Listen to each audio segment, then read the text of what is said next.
Hello everyone, विश्वास academy की समग्र अध्ययन सीरीज में मैं रविशंकर धोलिया आपका स्वागत करता हूं। समग्र अध्ययन सीरीज में अभी तक आप लोगों को ज्योग्राफी और साइंस के लेक्चर्स मिल रहे थे। अब आपको इसमें मॉडर्न हिस्ट्री के लेक्चर्स भी मिलेंगे। मॉडर्न हिस्ट्री के इससे पहले वाले पार्ट में मैंने 2 ऑडियो आर्टिकल बनाए हैं जिनको आप हमारे टेलीग्राम चैनल विश्वास एकेडमी रतलाम टेलीग्राम पे जाकर के सर्च करेंगे तो वहाँ पर आपको वो 2 ऑडियो आर्टिकल मिल जाएंगे। मैं आपको सजेशन दूंगा कि वो 2 ऑडियो आर्टिकल आप सुन लें, उसके बाद जो है आप इसको कंटिन्यू करें। ठीक है, जो हमारा अभी का सीरीज़ है, इस पूरी सीरीज़ में 3-4 लेक्चर में मैं आपको मराठा पूरे कंप्लीट करवाऊंगा। पूरे मराठा आप लोग समझ पाएंगे, पूरे मराठा आप लोगों को पढ़ाया जाएगा। तो हम लोग वहीं से शुरू कर रहे हैं। देखिए, टॉपिक का नाम है मराठा संघ, राज्य एवं संघ। तो मराठा राज्य, मॉडर्न हिस्ट्री में जितने लोग भी जो भी हिस्ट्री को थोड़ा बहुत समझते हैं, जो इन्होंने पढ़ा है थोड़ा बहुत, तो मॉडर्न हिस्ट्री में मराठा जो है वो बहुत ज़्यादा इंपॉर्टेंट रोल प्ले करते हैं। क्योंकि मराठा को अगर आप समझते हैं तो दक्षिण भारत की पूरी राजनीति और कहीं ना कहीं उत्तर भारत की पूरी राजनीति को आपको समझने में सहायता मिलती है। तो आज अभी जो इसमें पहला है, इसमें हम पूरा डिस्कशन करते हैं कि मराठा कैसे उनका स्टार्टिंग कैसे हुई, क्या हुआ, इन सारी चीज़ों पर अपन चर्चा करते हैं। तो यहाँ पर आप देख सकते हैं कि मराठाओं की शुरुआत जो है वो एक व्यक्ति आ रहे हैं, शिवाजी 1627 में इनका जन्म होता है। तो शिवाजी महाराज जो है वो मराठाओं की शुरुआत करते हैं, या यूँ कहूँगा कि मराठा साम्राज्य को इस्टेब्लिश करने का जो श्रेय जाता है वो शिवाजी महाराज को जाता है। ठीक है, शिवाजी के संदर्भ में हम लोग चर्चा करेंगे। ये इंट्रोडक्टरी है तो अपन इसमें समझ लेते हैं। 1627 में जन्म हो रहा है, 1680 में इनकी मृत्यु हो रही है। 1674 में 1674 में शिवाजी का राज्याभिषेक होता है। ये ऑफिशियली राजा बनाए जाते हैं। ठीक है, फिर इसके बाद हम पढ़ेंगे शिवाजी के उत्तराधिकारी कौन कौन हैं। तो बेसिकली देखा जाए तो शिवाजी के जो उत्तराधिकारी हैं वो 2 पार्ट में डिवाइडेड होते हैं। पहला जो पार्ट होता है वो शिवाजी के वंशज जो हैं उनकी अपन चर्चा करते हैं। तो शिवाजी के वंशज में आ जाते हैं संभाजी, 1680 से 1690 तक इन्होंने शासन किया था। 1680 से 1689 तक, यहाँ पे गलत टाइप कर दिया गया है तो इसको 16 कर लेंगे आप लोग नोट्स बनाते समय। 1689 तक इन्होंने शासन किया है। इसके बाद आते हैं, अच्छा, शिवाजी के ही दूसरे बेटे राजा राम। कौन आते हैं? राजा राम। संभाजी की मृत्यु जो है वो औरंगजेब कर देता है और इसके बाद राजा राम को जो है वो छत्रपति बनाया जाता है। राजा राम 1690 से 1700 ईस्वी तक शासन करते हैं। अच्छा, एक कहानी अभी बीच में जब अपन पढ़ेंगे तो उसको और डिटेल में पढ़ेंगे। संभाजी का पुत्र होते हैं शाहू जी। कौन होते हैं? शाहू जी। जब औरंगजेब के साथ संभाजी की लड़ाई होती है 1689 में, तो संभाजी को तो मार दिया जाता है। इनके साथ कवि कलश नाम के जो इनके एक खास व्यक्ति होते हैं उनको भी मार दिया जाता है। और शाहू जी को औरंगजेब उठा करके ले जाता है। शाहू जी को औरंगजेब ले जाता है, जो 1707 में औरंगजेब की मृत्यु के बाद शाहू जी को रिहा किया जाएगा। तो ऑफिशियली देखा जाए तो संभाजी के बाद शाहू जी को छत्रपति बनना था, बट शाहू जी वहां पर है नहीं, इस वजह से राजा राम को बनाया जाता है और 1700 तक ये करते हैं शासन। अच्छा, 1700 में राजा राम की मृत्यु हो जाती है, लेकिन 1700 में शाहू जी जो है वो कहां पर है? औरंगजेब के पास है, औरंगजेब की कैद में है। तो इस वजह से राजा राम का बेटा जो है वो शिवाजी सेकंड को राजा बनाया जाता है। ये 1707 तक करता है। 1707 में शाहू जी जब छूट करके आते हैं तब शिवाजी सेकंड से जो है वो युद्ध करते हैं और इनको दक्षिण भारत में जो है धकेल देते हैं। ये कोल्हापुर चले जाते हैं और ऑफिशियली शाहू जी जो है वो 1707 से लेकर के 1749 तक जो है वो शासन चलाते हैं। ये छत्रपति बनते हैं। अच्छा, शाहू जी के समय में ही, शाहू जी के शासन के दौरान ही पेशवाओं का उदय होता है। पेशवा जो है वो मराठा साम्राज्य की धुरी बन जाते हैं। पेशवा मराठा साम्राज्य को चलाने वाले जो है, मराठा साम्राज्य को चलाने वाले बन जाते हैं एक प्रकार से। अब शाहू जी ने जब लड़ाई लड़ी थी शिवाजी सेकंड से, तो इनकी हेल्प की थी बालाजी विश्वनाथ ने 1707 में बालाजी विश्वनाथ ने इनकी हेल्प की थी। तो बालाजी की हेल्प के बदले में जो है वो शाहू जी बालाजी को बालाजी विश्वनाथ को पेशवा बना देते हैं।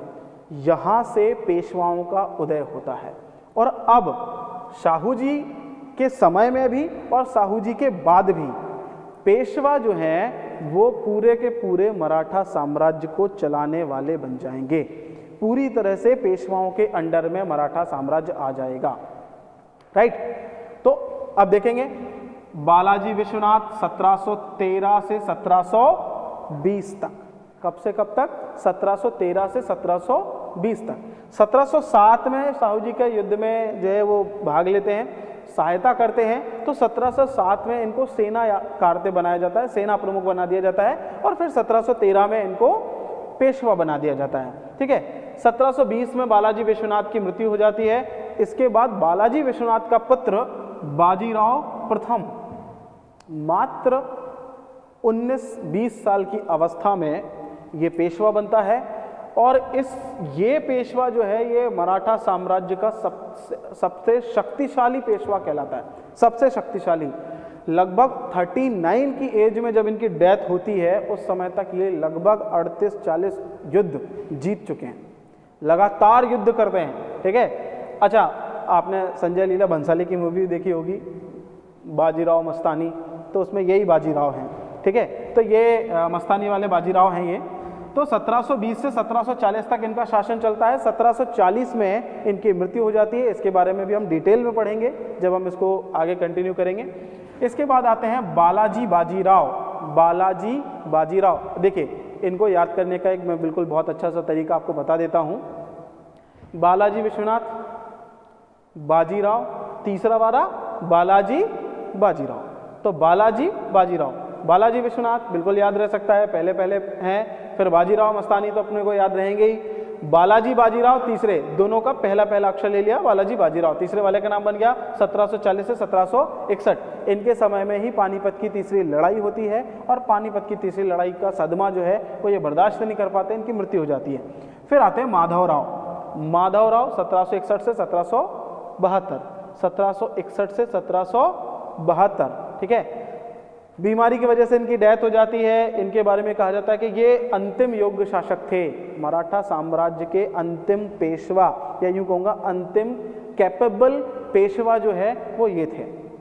इसके बाद जितने भी आ रहे हैं वो कैपेबल नहीं है, बहुत ज़्यादा उनमें बहुत सारी चीज़ों को समझते नहीं हैं, आपस में लड़ने लग जाते हैं। तो इस तरह की चीज़ें होती हैं। 1761 से 1772 तक, 1761 से 1772 तक टीवी से इनकी मृत्यु हो जाती है, टीवी हो जाता है इनको।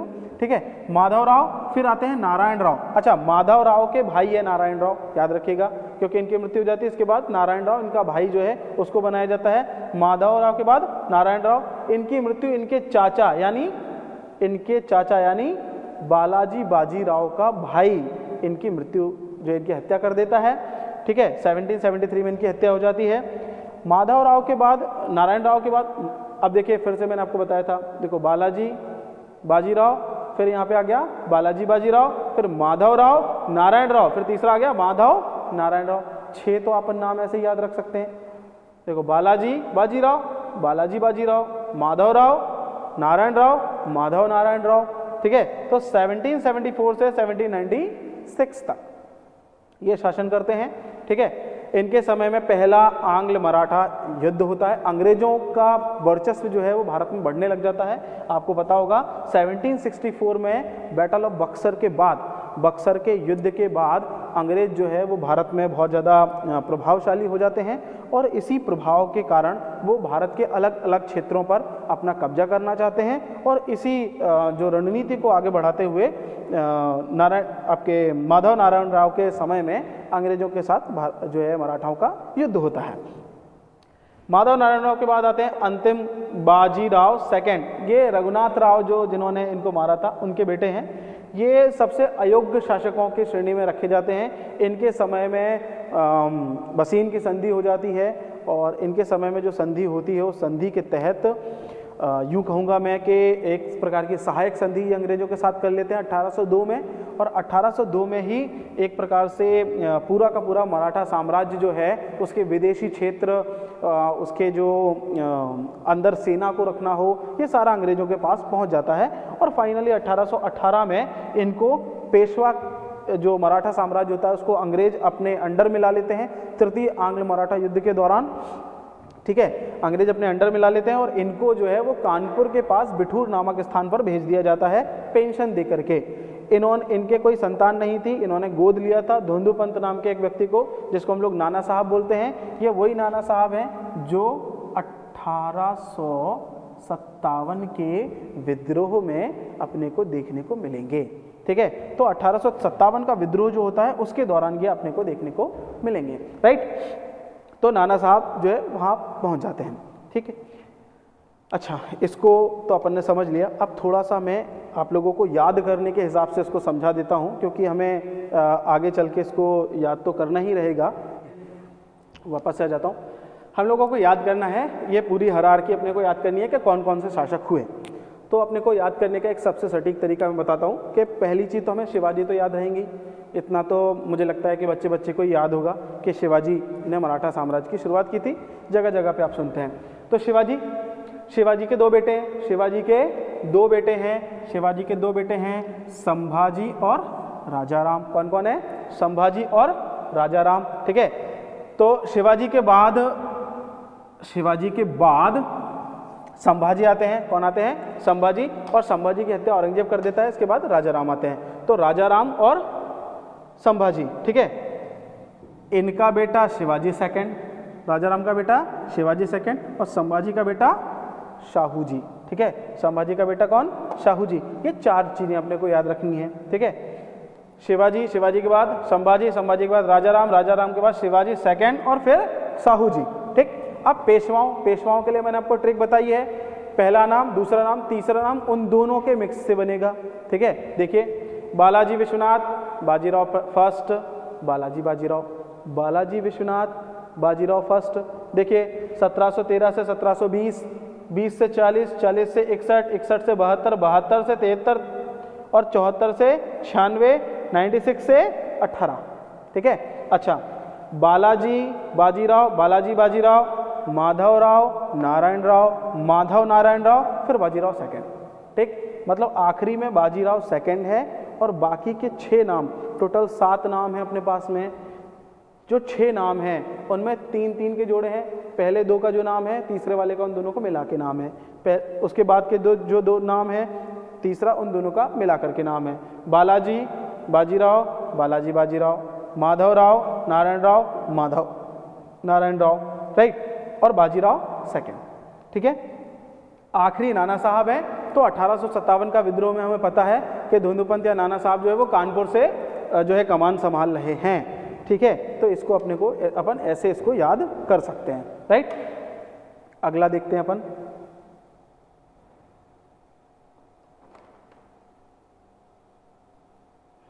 देखिए, अब अपन जो है वो इसके बाद अपने को चर्चा करनी है शिवाजी के बारे में। मैं एक चीज़ों को आपको समझाता हुआ चलता हूँ, एक पॉइंट को अपन समझते हुए चलते हैं। पहला पॉइंट शिवाजी का आता है। देखिए, शिवाजी, बेसिक इंफॉर्मेशन में शिवाजी के बारे में आपको दे रहा हूँ। शिवाजी यानी कि शौर्य, या यूं कहूँगा शिवाजी यानी कि स्वाभिमान, शिवाजी यानी कि स्वतंत्रता। शुरुआत से ही जो स्वतंत्रता के विचारों को लेकर के आगे बढ़ा वो शिवाजी है। शिवाजी यानी कि किसी भी प्रकार से, किसी भी तरह से गुलामी को स्वीकार ना करने वाला व्यक्ति। और ये सारी चीजें शिवाजी के भीतर बचपन से ही उनकी माँ ने भर दी थी, बचपन से ही। ठीक है, तो शिवाजी 1627 में इनका जन्म हो रहा है, 1680 में इनकी मृत्यु हो रही है और 1674 में इनका राज्याभिषेक हो रहा है। ये ऑफिशियल राज्याभिषेक है।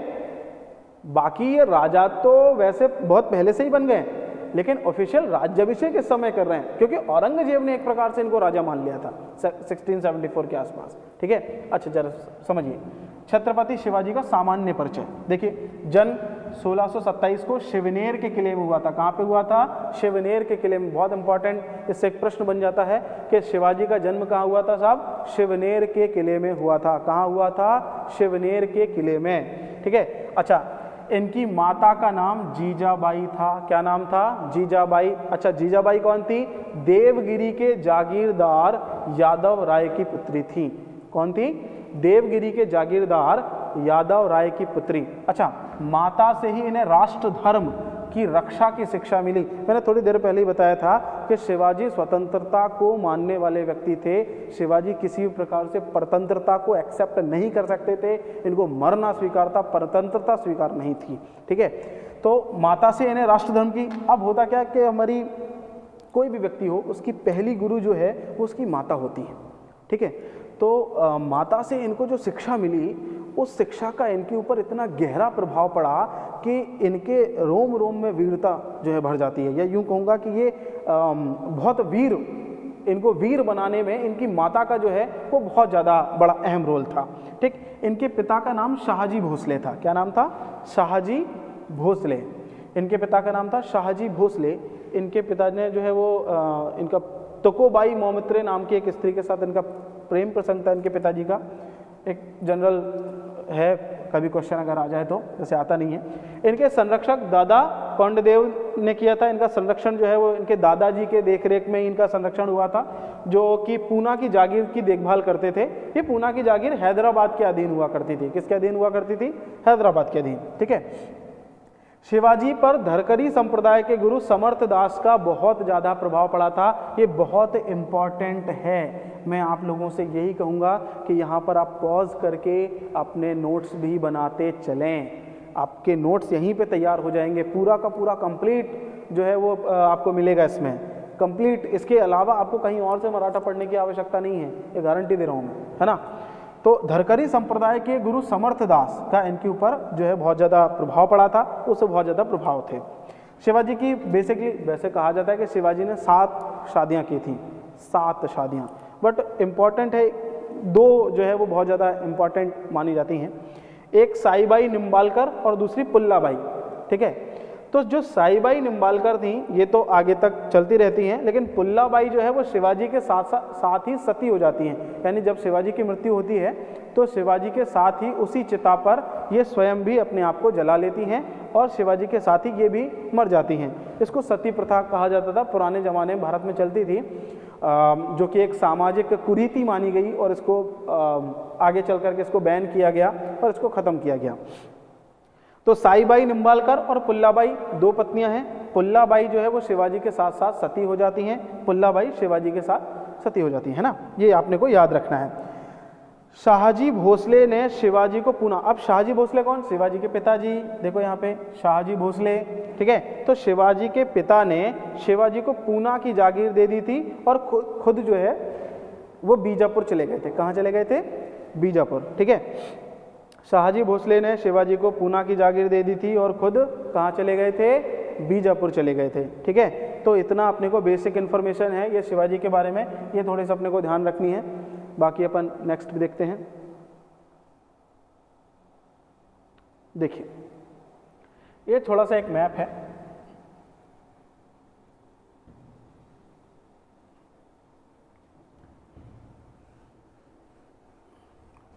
ये पूरा भारत का नक्शा है। ये सिर्फ और सिर्फ शिवाजी के समय का जो है वो 17, देखिए सन 1680 में जब शिवाजी की मृत्यु हो रही है उस समय मराठा साम्राज्य क्या है, आप इधर देखेंगे तो ये पूरा यहाँ से लेकर के ये पूरा इलाका जो है ये शिवाजी के द्वारा जीता गया। यहाँ पर कई सारे, एक टाइम पे शिवाजी ने 36 किले 33 किले जीत लिए थे, फिर 23 किले उनको देने भी पड़े थे, फिर उन्होंने पुनः जीत लिए। तो इस प्रकार से उन्होंने ये पूरा इतना एरिया, भारत के मैप में आप देखेंगे ये पूरा एरिया जो आपको दिखाई दे रहा है ये शिवाजी के दौरान या शिवाजी के द्वारा लड़े गए युद्धों से जीता हुआ क्षेत्र है ये पूरा एरिया। ठीक है, तो एक बार आप इंडिया के मैप में भी इस चीज़ को देख लेंगे कि ये शिवाजी के द्वारा जीता गया क्षेत्र है। राइट, देखिए अब बात ये करते हैं कि मराठा शक्ति उदय क्यों हुई, मराठा शक्ति के उदय के क्या क्या कारण थे।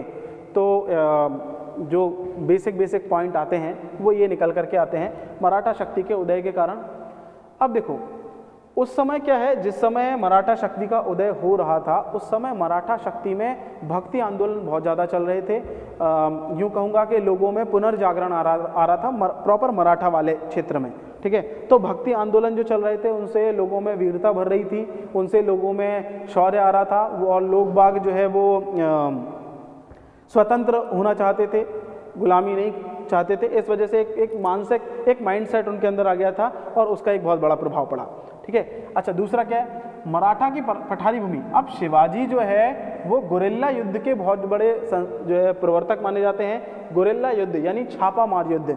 छापा मार युद्ध क्या होता है कि एकदम से अचानक से व्यक्ति प्रकट हुआ, मारपीट की, मारा और अचानक से गायब हो गया। अच्छा, अचानक से व्यक्ति आएगा सामने और अचानक से युद्ध करके या मारपीट करके और वापस चला जाएगा, इसके लिए ऐसी जगह होना आवश्यक है जो पठारी हो या पहाड़ी हो।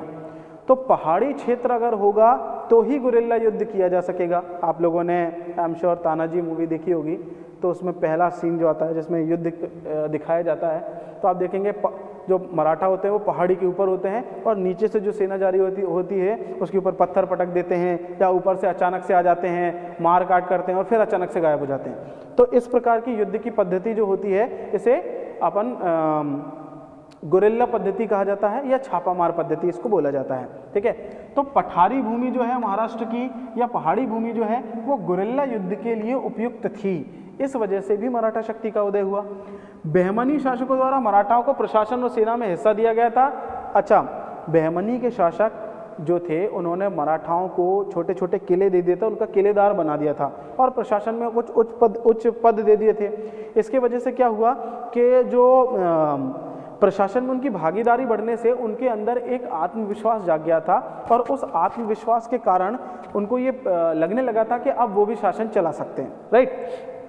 अच्छा, दूसरा, इन सारी चीज़ों के बावजूद भी शिवाजी जैसा एक चमत्कारिक नेता उनको मिल गया जिसने उनको ये कॉन्फिडेंस दे दिया कि हाँ हम भी कुछ हैं और हम भी जीत सकते हैं।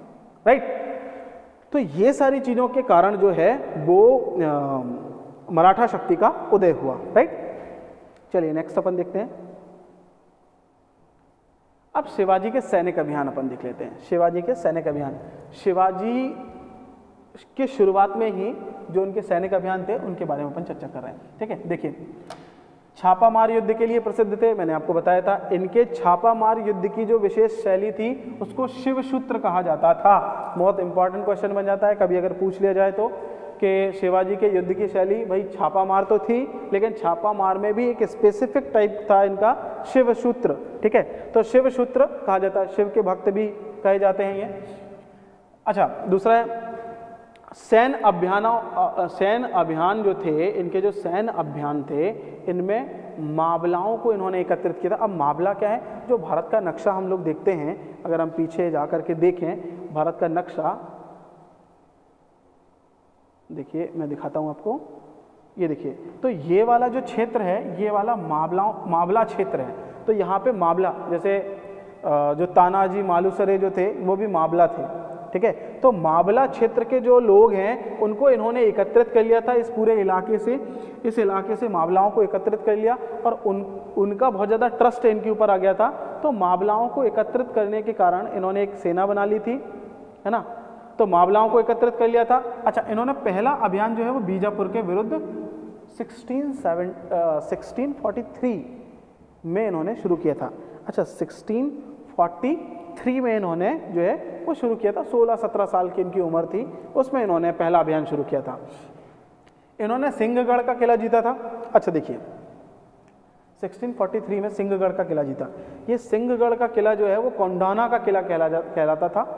कोंढाना किला जो है वो औरंगजेब की सेना ने या मुगलों के अधीन चला गया था और तानाजी मालुसरे जो है उन्होंने इस किले को, कोंढाना के किले को पुनः जीता था और तान्हाजी को सिंह कह करके जो शिवाजी ने जो है इनको संबोधित किया था और इन्हीं की कारण कोंढाना किले का नाम बाद में सिंहगढ़ कर दिया गया था। क्या कर दिया गया था? सिंहगढ़। ठीक है, तो पहले इसका नाम कोंढाना था। कोंढाना के में को जो है वो तानाजी ने जीता था और तान्हाजी के जीतने के कारण उनकी मृत्यु हो गई थी, तो उनके नाम पर इनका जो किला का नाम था वो सिंहगढ़ कर दिया गया था। राइट।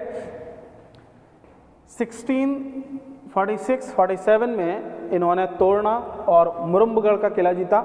ये इनकी दूसरी विजय थी। 1647 में ही कोंढाना को फिर से इन्होंने जो है जीत लिया था। अच्छा, जब इन्होंने जीता था तो इस समय जो सिंहगढ़ है या जो कोंढाना किला है, इस कोंढाना किले का अधिकार बीजापुर के पास था। अब आपको अगर पहले याद हो तो मैंने आपको बताया था कि बीजापुर में इनके पिताजी शाहजी भोसले उनके दरबार में हैं। तो शाहजी भोसले जब दरबार में हैं और उनका बेटा शिवाजी जो है वो कोंढाना को जीत रहा है, तो ऐसी स्थिति में बीजापुर के दरबार में शिवाजी के पिताजी को पकड़ लिया गया। उनको जो है राष्ट्रद्रोह का आरोप लगाकर इनको कैद कर लिया गया। पिता की मुक्ति के लिए इन्होंने कोंढाना को छोड़ दिया। ठीक है, कोंढाना किले को इन्होंने छोड़ दिया था। राइट, अच्छा देखिए 1654 में पुरंदर का किला इन्होंने जीता। किससे जीता? नीलोजी नीलकंठ से। ये निजामों के अधीन था। किसके अधीन था? निजामों के अधीन। 1654 में पुरंदर का किला जीता। किससे जीता? नीलोजी नीलकंठ से, और ये निजामों के अधीन हुआ करता था। राइट, 1656 में चंद्रराव मौर्य से सेजावली का किला जीता तथा रायगढ़ का किला जीता। ठीक है, रायगढ़ को इन्होंने बाद में अपनी राजधानी भी बनाया था। राइट, फिर 1656 में चाकन, पुरंदर, बारामती, सुपा, तिकोना, लोहगढ़ आदि किलों पर अपना अधिकार किया। ये जो भी चीज़ें हैं ये आपको हमारे विश्वास एकेडमी का जो एप्लीकेशन है, विश्वास एकेडमी रतलाम करके, आप गूगल प्ले स्टोर पे जाएंगे, वहाँ पर आपको विश्वास एकेडमी का एप्लीकेशन मिल जाएगा। उस एप्लीकेशन में इनके पीडीएफ भी आपको समय समय पर मिलते रहेंगे। वैसे तो आप नोट्स बनाते चलिए, वीडियो को पॉज करके ये सारी चीज़ें आप लिखते हुए चलें, और अगर इसका पीडीएफ चाहिए हो तो आपको पीडीएफ वहाँ पर उपलब्ध हो जाएगा। विश्वास एकेडमी रतलाम करके आप गूगल प्ले स्टोर पर जाकर के हमारी एप्लीकेशन को डाउनलोड करें। उसमें आप विश्वास एकेडमी के सेक्शन में, जब एजुकेशन सेक्शन में जाएंगे तो उसमें आपको ये सारे चीज़ें मिलेंगी। राइट, 1657 में अहमदनगर तथा जुन्नार पर आक्रमण के समय मुगलों से पहली बार इनकी टक्कर हुई। अच्छा, अहमदनगर और जुन्नार जो है वो मुगलों के अधीन हुआ करता था। तो 1657 में इन्होंने जो है अहमदनगर और जुन्नार पर आक्रमण कर दिया। दक्षिण भारत में जो क्षेत्र है, तो औरंगजेब के साथ इनकी टक्कर होनी शुरू हो गई। राइट, तो मुगलों के साथ इनका संघर्ष प्रारंभ हो गया। राइट, चलिए ये सारी चीज़ें हैं। आप वीडियो को पॉज करके एक बार इनको नोट डाउन कर सकते हैं, इनको लिख सकते हैं, व्यवस्थित तरीके से अपने नोट्स बना सकते हैं। राइट, चलिए नेक्स्ट देखते हैं। देखिए, अब कुछ किलों को मैंने मानचित्र पर दिखाया है कि कहाँ कहाँ पर हैं जो शिवाजी के द्वारा जीते गए थे। तो वो किले आप लोग यहाँ पर मैप पर देख सकते हैं। एक बार इसको जूम कर लें या मैप पे स्क्रीनशॉट ले लेंगे और इसको जूम करके आप लोग देख सकते हैं। ये सूरत है, ठीक है, ये यहाँ पर आप अहमदनगर है जहाँ पर आक्रमण के दौरान जो है औरंगजेब के साथ ये पहले मुगलों के अधीन आता था। लोहगढ़ का किला, सिंहगढ़ का किला, तोरना का किला, पुरंदर, रायगढ़, पन्हाला और जिंजी शिवाजी की अंतिम विजय। ठीक है, पन्हाला के किले में उन्होंने अपने बेटे को कैद करके रखा था। जिंजी शिवाजी की अंतिम, मैंने आपको मैप दिखाया था, आपको अगर याद हो तो यहाँ पूरा ऐसा करके शिवाजी ने जीत रखा था। तो ये पूरा क्षेत्र शिवाजी के अधीन आ गया था। राइट, तो ये आप लोग मैप पर इसको देख सकते हैं व्यवस्थित तरीके से, बढ़िया आराम से। चलिए नेक्स्ट अपन देखते हैं। अब देखिए बीजापुर से संघर्ष। राइट, मैप पे आपको दिखाई देगा ये जो क्षेत्र है ये बीजापुर का क्षेत्र है। ये बिदार है, ये भी हैदराबाद से जीत लेंगे, है ना। ये गोलकोंडा है, यहाँ पर आपको हैदराबाद दिखाई दे रहा है। ये अहमदनगर, ये पूरा है ना, बॉम्बे या सूरत ऊपर आ जाएगा। ये विजयनगर एम्पायर आपको दिखाई दे रहा है पूरा, है ना। चलिए, जब बीजापुर से संघर्ष हुआ तो ये 16 है, इसको थोड़ा सा गलत टाइप हो गया। ये 1659 में अफजल खां को जो है वो बीजापुर की तरफ से शिवाजी को मारने के लिए भेजा गया था। ठीक है, किसको भेजा गया था? अफजल खां। अब हो क्या रहा है कि अफजल खां साहब जो है वो शिवाजी को बातचीत करने के बहाने से बुलाते हैं, जंगलों में बुला लेते हैं कि भाई हमको आपसे बातचीत करनी है और आप आ जाइए हमसे बातचीत करने के लिए। शिवाजी का जो गुप्तचर विभाग था वो थोड़ा सा स्ट्रांग था, तो शिवाजी पहले से पता लगा लेते हैं कि अफजल खां की मंशा क्या है। तो शिवाजी अपने पूरी तैयारी के साथ जाते हैं बातचीत करने के लिए, समझ जाते हैं कि क्या स्थिति होने वाली है। तो शिवाजी की सेना के साथ जब लड़ाई होती है तो अफजल खां को शिवाजी पराजित कर देते हैं और उसको मार देते हैं। तो यहाँ से अधिकांश बीजापुर का क्षेत्र जो है वो शिवाजी के अधीन हो जाता है पूरा। अच्छा, बीजापुर का जो सुल्तान है वो उस समय बीमार है और बहुत ज़्यादा त्रस्त है अपनी उससे समस्याओं से, तो इस वजह से इसका मौके का फ़ायदा उठा करके मैक्सिमम बीजापुर जो है वो शिवाजी के कब्जे में आ जाता है, राइट। तो ये बीजापुर के साथ शिवाजी का संघर्ष होता है, बीजापुर को शिवाजी जीत लेते हैं, सीधी सी बात है। अगला देखेंगे, ये मैप पे आप लोग देख सकते हैं सारी चीज़ों को, पॉज करके वीडियो को ईजिली, राइट। अच्छा, मुगलों के साथ संघर्ष। अब देखिए, मैंने ऊपर आपको अहमदनगर दिखाया था वो वाले मैप में, राइट। 1657 में शिवाजी जब अहमदनगर पे आक्रमण करते हैं, देखिए याद करिए, मैंने पीछे आपको बताया था अहमदनगर पे आक्रमण करते हैं, राइट। तो अहमदनगर पे जब आक्रमण करते हैं तो औरंगजेब के साथ इनका संघर्ष प्रारंभ हो जाता है, ठीक है। अब तात्कालिक मुगल बादशाह औरंगजेब जो है वो अपने मामा शाहिस्ता खां जो है वो, इसके बाद इनको बंगाल भेजा जाएगा, है ना, इसके मामा हैं, तो दक्षिण का सूबेदार बना देता है शाहिस्ता खां को। किसको बना देता है? शाहिस्ता खां को, ठीक है। तो मुगल बादशाह औरंगजेब अपने मामा शाहिस्ता खां को दक्षिण का सूबेदार बना देता है, ठीक है। अब 15 अप्रैल 1663 की रात को शाहिस्ता खां को सूबेदार बना दिया। शाहिस्ता खां जो है वो शुरुआती कुछ समय में युद्ध जीत भी जाता है, कुछ कुछ जो लड़ाइयाँ होती हैं वो जीत भी रहा होता है, ठीक है। बट होता क्या है कि 15 अप्रैल 1663 को रात्रि के समय पूना में शिविर लगा करके बैठा होता है और शिवाजी क्या करते हैं कि अचानक से इसके शिविर में हमला कर देते हैं। अभी तक शिवाजी का नाम बहुत ज़्यादा चर्चा में नहीं रहा है, लेकिन अब हो क्या रहा है कि जैसे ही 15 अप्रैल 1663 को रात्रि के समय, उस समय मुगल जो है वो बहुत बड़ी ताकत है, बहुत बड़ी, और उनकी आंख में आंख डाल करके उनसे लड़ना बहुत बड़ी बात मानी जाती थी, है ना। उनकी आंख में आंख डाल करके उनसे लड़ना बहुत बड़ी बात मानी जाती थी। इस समय रात्रि के समय पूना में जब शिवाजी शिविर में घुस जाते हैं, अचानक से हमला कर देते हैं, ऐसे में शाहिस्ता खां के पुत्र फतेह खां को तो मार देते हैं और शाहिस्ता खां भागता है और भागते समय उसकी उंगलियां जो है वो कट जाती हैं। तो ये एक प्रकार से औरंगजेब के लिए बहुत बड़ा झटका होता है। औरंगजेब आनन फानन में हम जो है वो निर्णय लेते हुए शाहिस्ता खां को वापस बुलाता है और इनको बंगाल भेज देता है। अब ये चले गए बंगाल। अब हो क्या रहा है कि शाहिस्ता खां तो चले गए, लेकिन जो मराठा हैं वो औरंगजेब की नज़र में अब चढ़ चुके हैं। आमेर के राजा, औरंगजेब क्या करता है, आमेर के राजा जयसिंह को असीमित अधिकार देकर के दक्षिण का सूबेदार नियुक्त करता है, ठीक है। अब राजा जयसिंह को ये जिम्मेदारी दे दी जाती है कि शिवाजी को ठिकाने आपको लगाना है, ठीक है। तो राजा जयसिंह अपने हाथी पे सवार होकर के युद्ध के लिए निकलते हैं साहब। 1674 में सूरत में युद्ध होता है, शिवाजी और जयसिंह के बीच में भीषण युद्ध होता है, टक्कर होती है। इस युद्ध में शिवाजी की हार हो जाती है और इस हार के परिणाम स्वरूप शिवाजी को पुरंदर की संधि करनी पड़ती है, जो कि 22 जून 1764 को की जाती है। कब की जाती है? 22 जून 1664 को शिवाजी को पुरंदर की संधि करनी पड़ती है। पुरंदर की संधि, ये ऑफिशियल चित्र जो है मुझे नेट पे मिला पुरंदर की संधि का। पुरंदर की संधि देखिए, पुरंदर की संधि के समय मराठाओं के पास टोटल 33 किले थे, 33 किले जो है वो उन्होंने जीते थे, लेकिन उनको 23 किले जो है मुगलों को देने पड़े थे, मुगलों को जो है उनको सरेंडर करने पड़े थे, राइट। अच्छा, इसी दौरान इसी समय जो है इसी संधि की पुष्टि के लिए शिवाजी औरंगजेब से मिलने के लिए, संधि तो हो गई जयसिंह के बीच में, बट इसको ऑफिशियल देने के लिए, ऑफिशियल अनाउंसमेंट करने के लिए शिवाजी के पास पहुंचे ऑथेंटिक करने के लिए। और शिवाजी जो है औरंगजेब से मिलने गए, औरंगजेब से मिलने के लिए आगरा पहुंचे, ठीक है। परंतु आगरा के दरबार में शिवाजी को अपमानित कर दिया गया और जयपुर महल, आगरा में ही एक जयपुर महल करके एक जगह है, उस जगह पर शिवाजी को जो है वो कैद कर दिया गया, ठीक।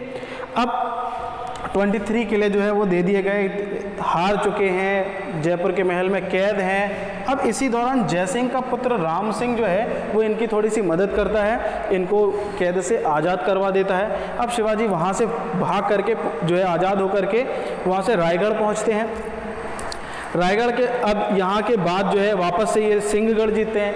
अब यहाँ पर यही वाला जो है समय है, ये जो सिंहगढ़ जो है यही कोंढाना किला है जिसको तानाजी ने जीता है, ठीक है।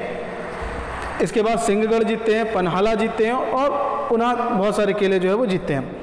1670 में सूरत पर आक्रमण करते हैं और जीत जाते हैं, सूरत को लूट लेते हैं। ठीक है, अंततः जो है औरंगजेब इनसे परेशान हो जाता है और इनको राजा स्वीकार कर लेता है। राइट, तो ये सारे घटनाक्रम जो है वो हो रहा है उस समय। अब शिवाजी का राज्याभिषेक देखिए, 16 जून 1674 को रायगढ़ के किले में काशी के प्रसिद्ध विद्वान विश्वेश्वर भट्ट, जिन्हें गंगाराम भट्ट भी कहा जाता है, के द्वारा शिवाजी का राज्याभिषेक किया जाता है, शिवाजी को राजा बनाया जाता है। ठीक है, अच्छा, शिवाजी छत्रपति की उपाधि धारण करते हैं और हिंदू धर्म की रक्षा का प्रण लेते हैं। 1678 में शिवाजी ने जिंजी का किला जीता वापस से। ये शिवाजी की अंतिम विजय थी। जिंजी आपको याद होगा कर्नाटका में, बिल्कुल लास्ट पॉइंट पर मैंने मैप में आपको दिखाया था। तो जिंजी का किला शिवाजी जीतते हैं, ये इनकी लास्ट जो है वो जीत होती है। ये शिवाजी की अंतिम विजय थी। ठीक, शिवाजी के पुत्र संभाजी मुगल सूबेदार दिलेर खां से मिल गए थे। अच्छा देखिए, जब शिवाजी उनके जीवन के अंतिम दिनों में थे, 1978 के आपका 1678 के आसपास का समय था, तो शिवाजी का पुत्र जो संभाजी थे, ये संभाजी जो है वो अपने पिता के कहे में नहीं चल रहे थे। शिवाजी अपने पुत्र संभाजी से बहुत ज़्यादा परेशान थे। शिवाजी के पुत्र संभाजी मुगल सूबेदार दिलेर खां से मिल गए थे।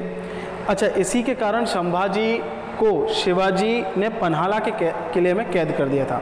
ठीक है, संभाजी को शिवाजी ने पन्हाला के किले में कैद कर दिया था। शिवाजी की मृत्यु तक इनके बड़े पुत्र संभाजी जो है वो पन्हाला के किले में कैद ही थे। राइट, इतनी चीज समझिएगा आप। शिवाजी की मृत्यु तक संभाजी जो है वो पन्हाला के किले में कैद थे। 1680 में शिवाजी की मृत्यु हो जाती है। शिवाजी की मृत्यु तक संभाजी पन्हाला के किले में कैद रहते हैं। शिवाजी अपने जीवन काल के अंतिम दिनों में अपने पुत्र के कारण दुखी रहे। ठीक है, तो ये शिवाजी यहाँ पर जाकर के फिनिश हो जाते हैं, आपके यहाँ पर समाप्त हो जाते हैं शिवाजी। इसके बाद जो हम लोग पढ़ेंगे वो शिवाजी के उत्तराधिकारी होंगे, शिवाजी के जो वंशज हैं उनकी हम लोग कहानी पढ़ेंगे। राइट, ठीक है, अगला देखते हैं शिवाजी का प्रशासन।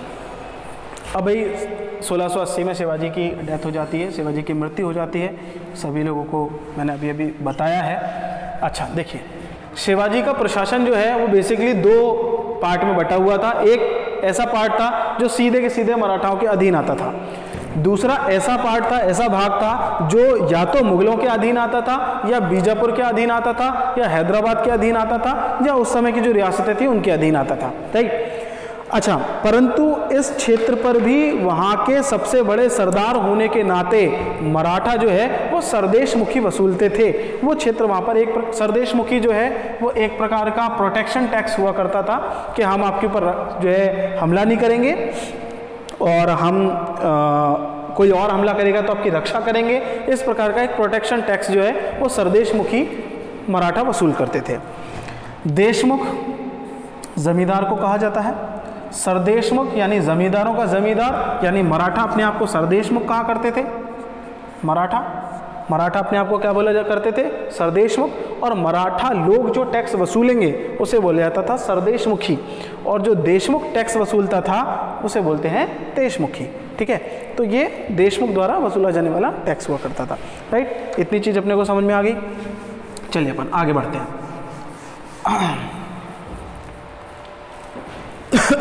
शिवाजी के शासन की विशेषताएं अपन देख लेते हैं।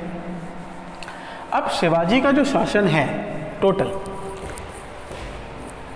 पहली बात तो जो राजा है वो संपूर्ण प्रभुत्व संपन्न निरंकुश शासक है, यानी उससे बड़ी कोई अदालत नहीं है, उससे बड़ा कोई सिस्टम नहीं है, उससे बड़ी कोई व्यवस्था नहीं है। जो भी है सारी की सारी शक्तियां जो है वो राजा या छत्रपति में निहित होंगी। ये पूरा व्यवस्था है शासन की। राजा ही प्रधान होगा, सर्वोच्च सेनापति भी राजा होगा और सर्वोच्च न्यायाधीश भी राजा ही होगा। ये तीनों शक्तियां राजा के अंदर कौन कौन सी? सर्वोच्च प्रधान, सर्वोच्च सेनापति और सर्वोच्च न्यायाधीश, ये तीनों ही शक्तियां राजा के पास हैं। अब राजा को सहायता करने के लिए 8 मंत्री हुआ करते थे। कितने मंत्री हुआ करते थे? 8। इन 8 मंत्रियों के समूह को अष्टप्रधान कहा जाता था। क्या कहा जाता था? अष्टप्रधान। ये 8 मंत्रियों का जो समूह होता था उसको अष्टप्रधान कहा जाता था। पूरा का पूरा जो राज्य था, पूरा का पूरा राज्य वो प्रांतों में बटा था।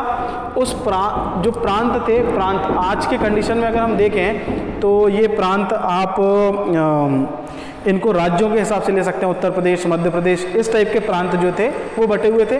फिर प्रांत जो है वो सरसूबे में बटे हुए थे। अब इसको आप एक ये पिरामिड जो है इसके आप तरीके से आप समझ सकते हैं। सबसे टॉप पे जो है वो छत्रपति होता था, बिल्कुल एक सिंगल पर्सन है।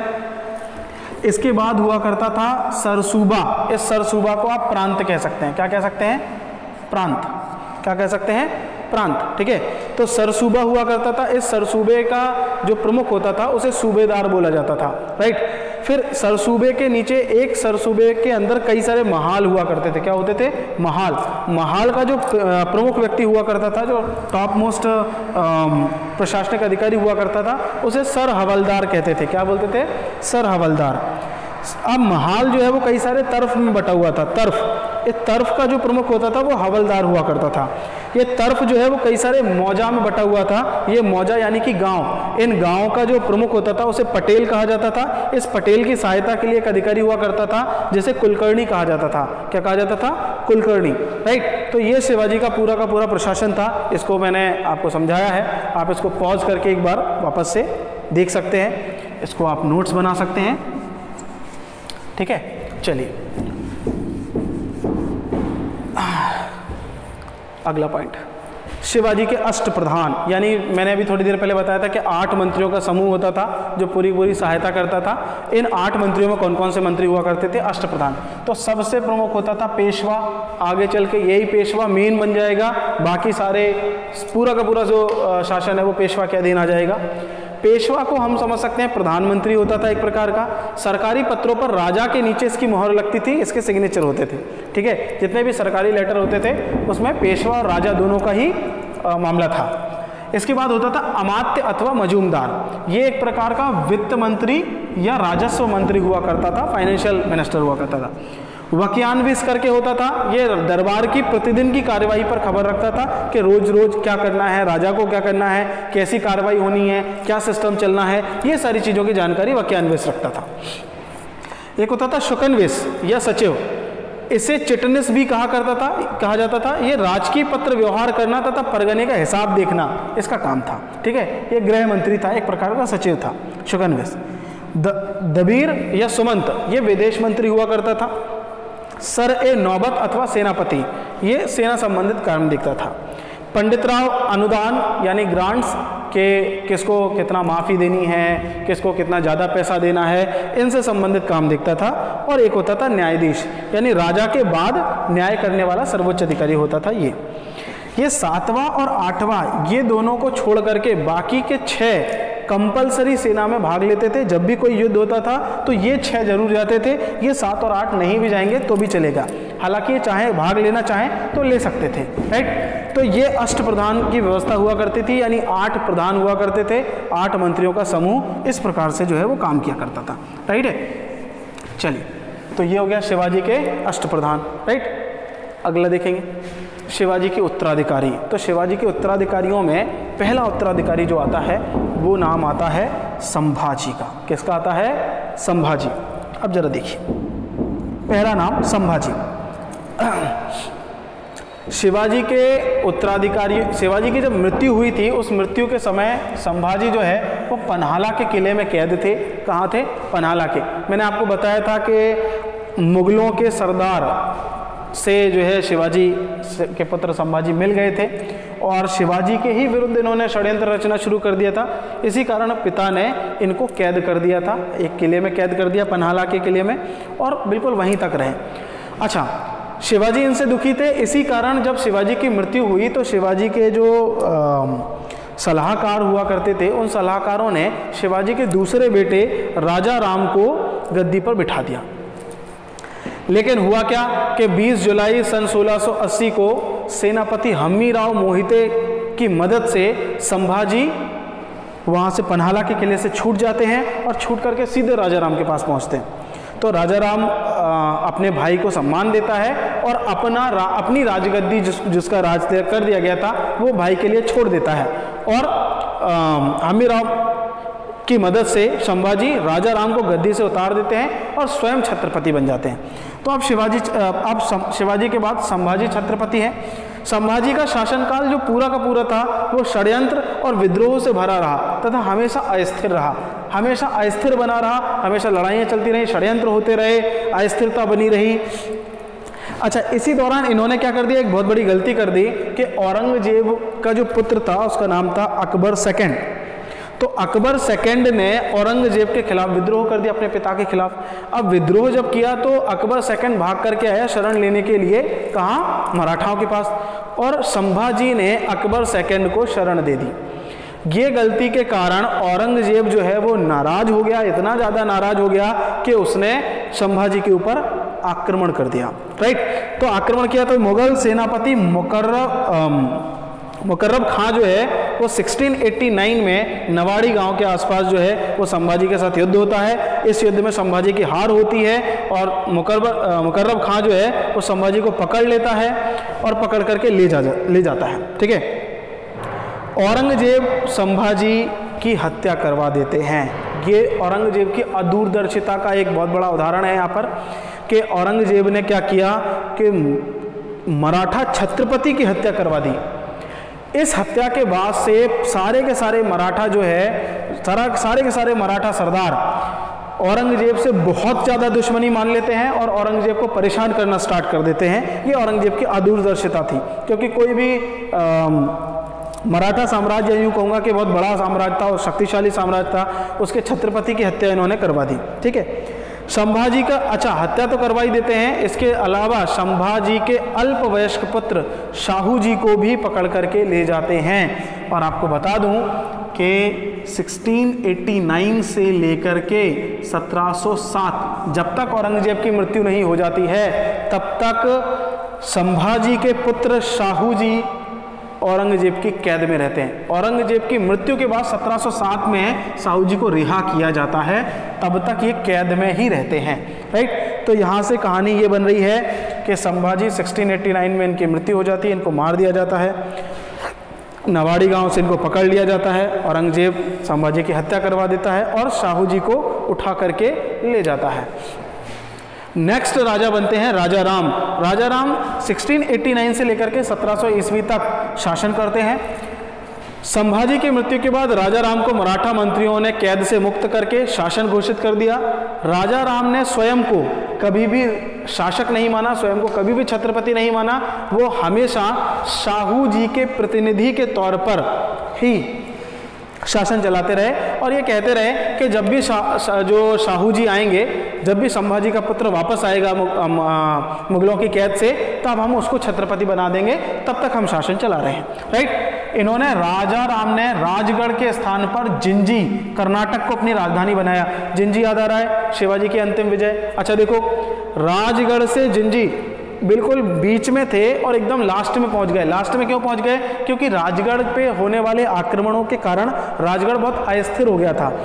अच्छा, ऐसे समय में जब षड्यंत्र और अस्थिरता बहुत ज़्यादा थी, ऐसे में वो अपने आप को स्टेबल करना चाहते थे, तो स्टेबल करने के लिए उन्होंने नीचे जाकर के अपनी राजधानी बनाई, जिंजी को जो है अपनी राजधानी बनाया उन्होंने, और वहाँ से शासन करना उन्होंने प्रारंभ किया। ठीक है, मुगलों ने रायगढ़ पर आक्रमण कर दिया, शाहू जी और उनकी माता येसुबाई को कैद कर लिया गया। राइट, अच्छा, शाहू जी को औरंगजेब ने राजा की उपाधि दी और मनसब भी दिए, यानी वहाँ पर ऐसा नहीं कि वहाँ पर कैद में रखा गया, वहाँ पे पढ़ाया लिखाया, उसको मनसब दिया, उसको बाकायदा मनसब यानी कि एक रैंक दी और उस रैंक के तहत उनको जो है राजा की उपाधि भी दी गई। तो वो सारी व्यवस्थाएं चलती रहीं। अच्छा, राजा राम के ने प्रतिनिधि पद का सृजन किया, साथ ही सरदार को सेना रखने का भी अधिकार दिया। अच्छा देखिए, अब राजा राम क्या बहुत ज़्यादा परेशान चल रहे हैं, कभी भी मुगल आक्रमण कर देते हैं, तो इन सारी चीज़ों से निपटने के लिए उन्होंने क्या किया कि मराठा सरदारों को या मराठाओं को सेना रखने का अधिकार दे दिया। छोटे छोटे सरदार बना दिए और उन सरदारों को सेना रखने का भी अधिकार दे दिया, ताकि मराठा शक्ति और ज़्यादा ताकतवर हो सके। राइट, 1700 ईस्वी में राजा राम की मृत्यु हो जाती है। अच्छा, जब राजा राम की मृत्यु हो जाती है तो राजा राम का बेटा शिवाजी सेकंड जो है वो गद्दी पर बैठता है। शिवाजी सेकंड 1700 से लेकर के 1707 तक शासन करता है। राजा राम की मृत्यु के बाद उसका अल्पवयस्क बेटा शिवाजी सेकंड गद्दी पर बैठता है। शिवाजी सेकंड की माता थी ताराबाई। अब देखिए, ताराबाई स्वयं युद्ध में भाग लेती थी।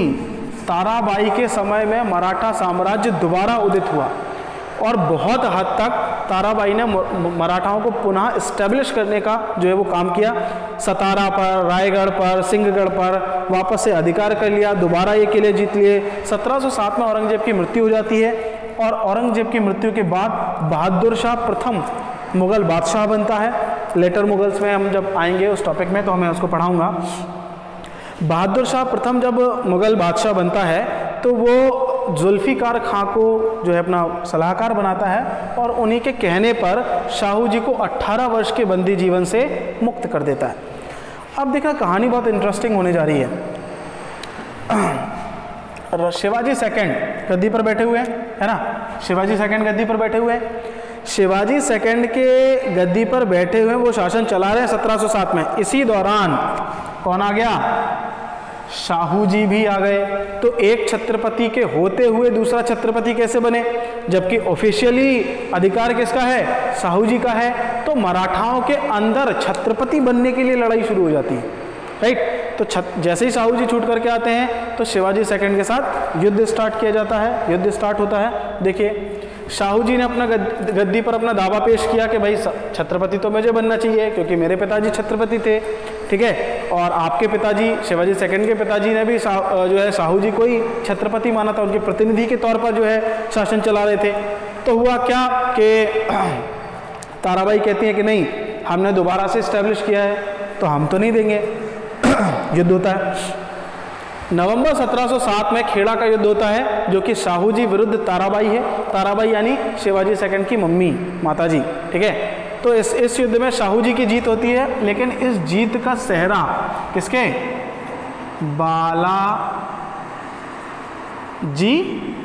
विश्वनाथ, ठीक है। तो बालाजी विश्वनाथ जो है वो इनकी मदद करते हैं और बालाजी विश्वनाथ की मदद से शाहू जी जीतते हैं। इसी कारण से बालाजी विश्वनाथ को 1713 में पेशवा बनाया जाता है, राइट। तो शाहू जी की जीत हो जाती है और परिणाम स्वरूप ताराबाई दक्षिण में चली जाती हैं और दक्षिण में कोल्हापुर को अपनी राजधानी बना करके जो है वो शासन करना स्टार्ट कर देती है। इनको कोल्हापुर दे दिया जाता है। अब भाई कोल्हापुर में जब ये शासन कर रही थी तो 1714 में एक और लड़ाई हुई, ताराबाई और राजसबाई। अब राजसबाई जो है वो राजा राम की दूसरी बेटी हैं, दूसरी पत्नी हैं। तो ये जो है वो लड़ाई शुरू कर देती हैं। होता क्या है, दक्षिणी सत्ता में युद्ध में राजसबाई की जीत होती है। वे अपने बेटे संभाजी सेकंड को कोल्हापुर में मराठा छत्रपति घोषित कर देती हैं। ताराबाई और उसके पुत्र को कैद कर लिया जाता है। अब देखो, पहले तो शिवाजी सेकंड ऊपर अपना शासन चला रहे थे, लेकिन खेड़ा का युद्ध हुआ। खेड़ा के युद्ध में इनको पराजित कर दिया गया, नीचे ढकेल दिया गया, कोल्हापुर चले गए। कोल्हापुर में शासन चला रहे थे। उसी दौरान राजसबाई आती हैं 1714 में, वो लड़ाई करती हैं और वो जीत जाती हैं। तो शिवाजी सेकंड कैद हो गए। अब शासन कौन चलाएगा कोल्हापुर में? संभाजी सेकंड। संभाजी सेकंड कौन है? राजा राम का एक और दूसरा बेटा, ठीक है। तो अब यहाँ पर दक्षिण भारत में कोल्हापुर को आधार मान करके संभाजी सेकंड जो है वो शासन चला रहे हैं। अब दो छत्रपति हो गए साहब, बहुत बड़ा विवाद का विषय हो गया कि ऊपर तो शाहू जी छत्रपति हैं और दक्षिण भारत में संभाजी छत्रपति हैं। तो इन दोनों के बीच में भी डिस्प्यूट चल रहे हैं। अब इन डिस्प्यूट को अपन देखते हैं। अब देखिए, शिवाजी के उत्तराधिकारी में शाहू जी आ गए। देखिए, कुछ जगह हैं, ये वरना है, ये पूना है आपका, ये सतारा है, ये संगोला है, ये कोल्हापुर है। ये मैप में आप लोग बना लेंगे, थोड़ा सा इसको मैप पे भी देखते चलिए ताकि जब अपन पढ़ाई शुरू करें, अपन जब आप पढ़ रहे हों तो अपने को पता चले कि कौन सी चीज़ किस लोकेशन पे है। ये थोड़ा सा व्यवस्थित रहेगा, राइट। देखिए, शाहू जी ने 1707 से लेकर के 1749 तक शासन किया।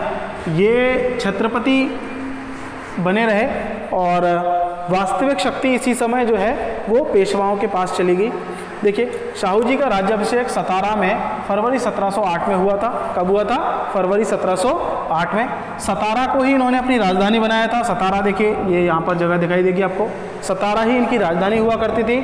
शाहू जी एवं संभाजी द्वितीय के बीच वरना की संधि हुई थी। मैंने आपको बताया था, ऊपर शाहू जी हैं और नीचे संभाजी हैं। तो संभाजी के बीच में संधि हुई थी। इस संधि के तहत शाहू जी उत्तरी क्षेत्र के छत्रपति हो गए और दक्षिणी में संभाजी कोल्हापुर को शासन बना करके आधार बना करके शासन करने लगे। अच्छा, लेकिन संभाजी ने शाहू जी की अधीनता को स्वीकार कर लिया था। तो इस प्रकार से लड़ाई जो है वो खत्म हो गई थी मराठा साम्राज्य के बीच में, बट अभी भी सिस्टम चल रहा था बेहतरीन।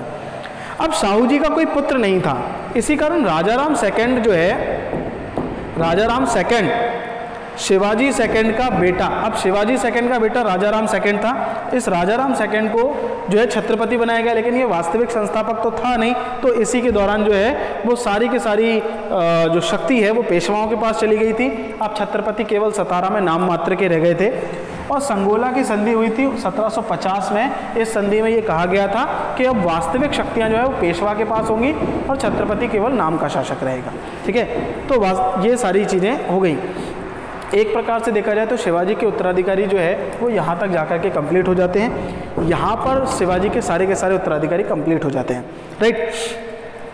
ठीक है, अब अगला वीडियो जो हमारा आएगा, यहाँ तक तो हमने इसको समझ लिया है। और अगला वीडियो जो हमारा आएगा वो पेशवाओं के ऊपर होगा। उसमें हम लोग पूरे के पूरे पेशवाओं को देखेंगे कि कैसे सारे के सारे पेशवा काम कर रहे हैं और कैसे जो है पेशवा साम्राज्य जो है वो आगे बढ़ रहा है, या मराठा साम्राज्य को पेशवा आगे बढ़ा रहे हैं। तब तक के लिए आप हमारे चैनल को देखते रहें, उस पर लाइक करें, सब्सक्राइब करें, और बिल्कुल अगर आपको अच्छा लग रहा हो तो इसको आगे भी आप बढ़ाएं, राइट। अपन आगे के वीडियो में इसको अपन देखेंगे। ठीक, thank you, thanks for watching.